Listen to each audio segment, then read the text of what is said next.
Hey there, how you doing? It's Heather. Thanks for coming back and hanging out with me today. I am outside, even though it's still a little chilly, but can't beat the sunshine right now, and to kind of hear the birds chirping and kids playing and dogs barking, and it's really nice in these past few days just to be able to go out and walk right now. So that's kind of been my go-to thing as far as kind of really working to clear my head and just get out of my head, get back into my body. I was taking my little fur balls for a walk every day, and we have a lot of resources for that, even though we have some social distancing and we're really trying to hunker down right now.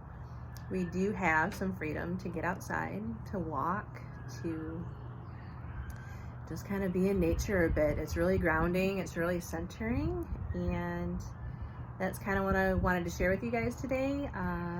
Just being active and getting this sunshine, which can do so much. But I think in line with what I wanted to kind of share and go over today is with this book here, which is great, The Fourfold Way, Walking the Paths of the Warrior, the Teacher, the Healer, and the Visionary. This is a great book. A couple of you turned me on to this book, so thank you. And it's a great tool to kind of harness these different energies. And the author is an anthropologist, an educator, and her work reveals how indigenous wisdoms are relevant to our families, our professional lives, and our relationship to the earth. So she talks a lot about shamanic practices, native peoples, different practices, and connecting with these different energies and nature. So what stood out to me today, when it's funny because I took my walk and I was thinking, wow, I'm so thankful to be able to do this right now, because it really helps so much to move my body, to just breathe in some fresh air, and it helps to kind of hit the refresh button for a minute. So so when I picked up this book, I kind of, I turned to what I thought was the perfect page, and it's dealing with it's called The Warrior's Connection to Nature. And it's funny because I think we're all trying to kind of step into that warrior role a little bit now that we're faced with something pretty big, and trying to get some strength to gain back some control over what seems to be very chaotic and uncontrolled in the moment. So I found it to be kind of perfect. And it's funny because I just taught a class on how to channel your own inner warrior spirit. So I'm like, oh, perfect. But I got to learn to, listen to my own stuff now. And because it's easy to let things spin out of control and let that chaos kind of run free, right? Which is what we're exactly trying to control right now. So, so I found this little piece I wanted to share with you, and hopefully you can take that out into your day today. Enjoy some of this sunshine, go take a walk, and we do have access to parks and things, keeping that social distancing measure in place, but where I've just been focusing on the blocks just right around my house. They're lined with trees that are starting to get leaves again, and the robins are coming back, so it's nice to hear them. And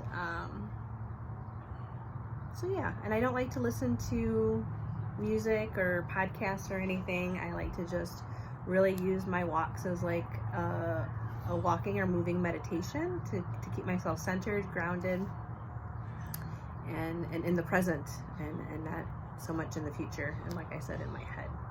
So I'd like to share this with you today.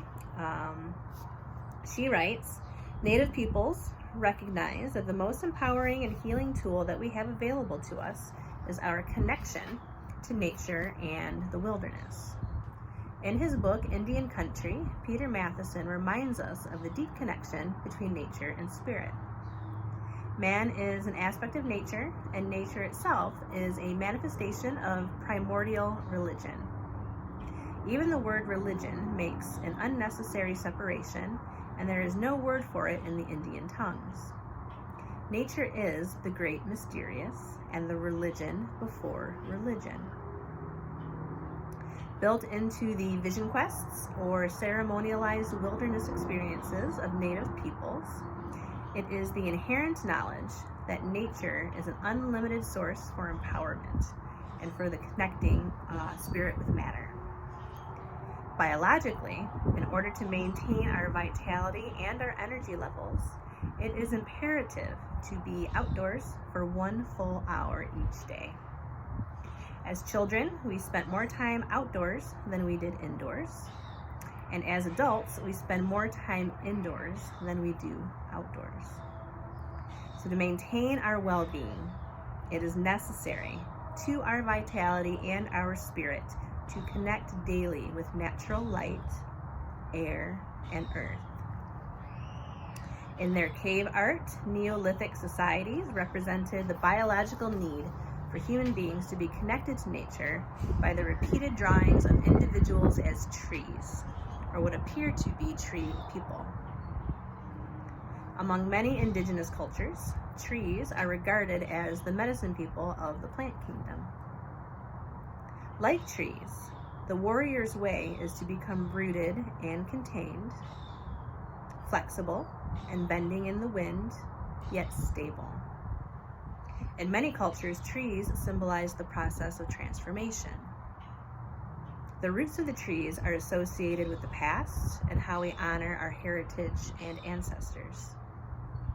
The trunk symbolizes the present life and reveals where the life force and creative spirit are either engaged or not. The branches symbolize desired future goals, or if it's a flowering or fruiting tree, the attainment of those goals. The warrior, like a tree, honors the past, the present, and the future from season to season.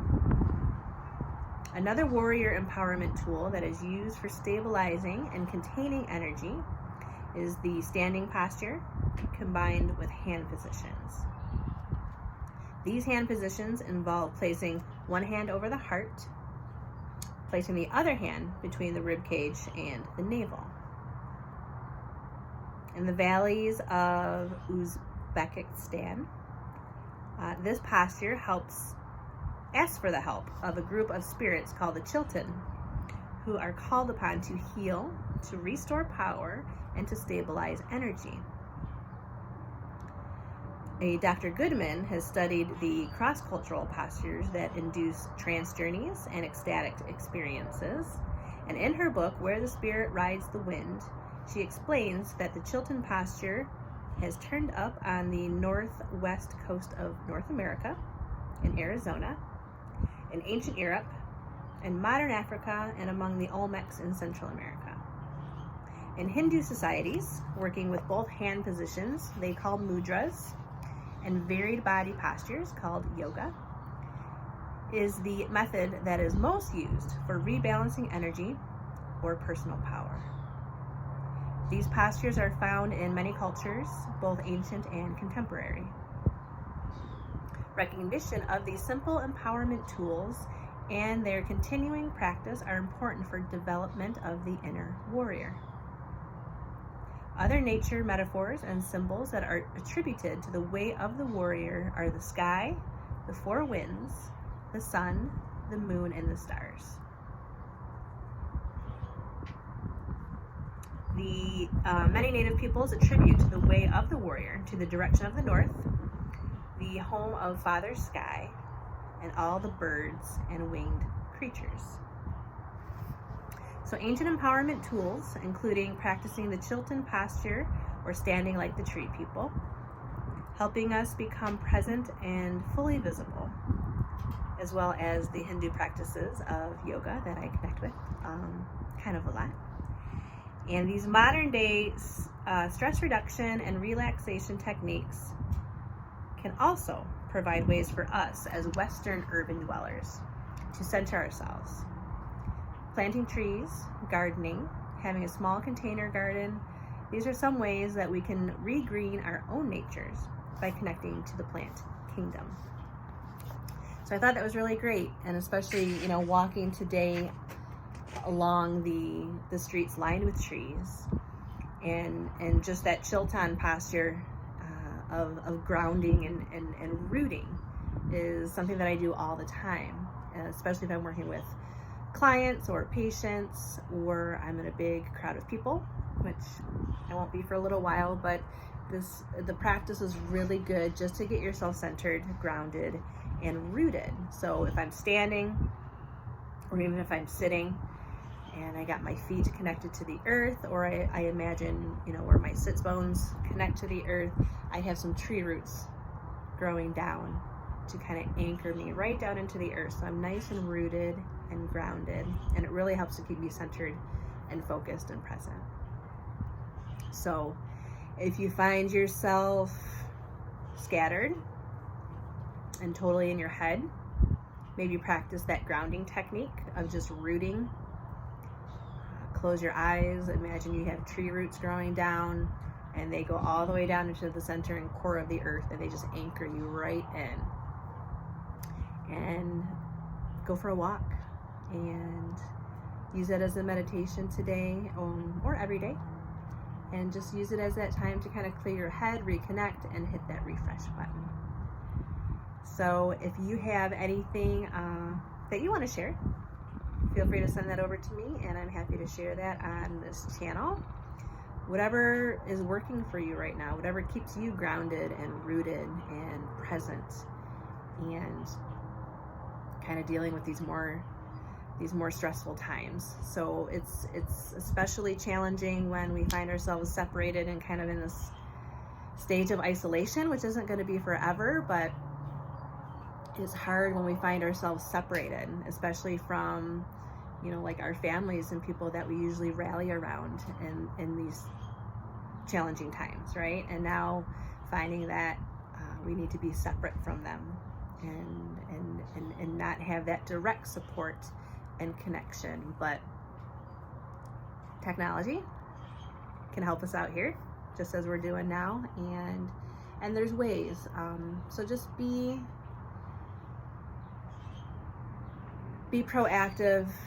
Let's do what we got to do right now. It's not going to be forever, but we need to kind of channel in that strength and do what we got to do to regain the control over that chaos that's going on right now. So I hope to see you soon. If you do want to send anything over to me, you can email me at livewell@heatherraymagic.com, or you can probably IM me, text me, whatever you email me, whatever you want to do. And I'm happy to share any of that on here as well. So I'd like to kind of have a conversation a little bit too, and just know what other people are doing to kind of keep this connection and helping each other through this time when we're all just kind of at home. So keep moving. I'm gonna go probably take a second walk for today with the fur balls over here, and then maybe go hop and ride a few miles and do some yoga.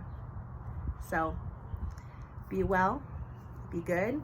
Let's do what we got to do and take care of those that are out there that can't work from home, that have to be on the front lines and be in the smack middle of this fight. We appreciate you, and we'll get through it. So enjoy the sunshine today. Go take a walk, and I'll talk to you soon.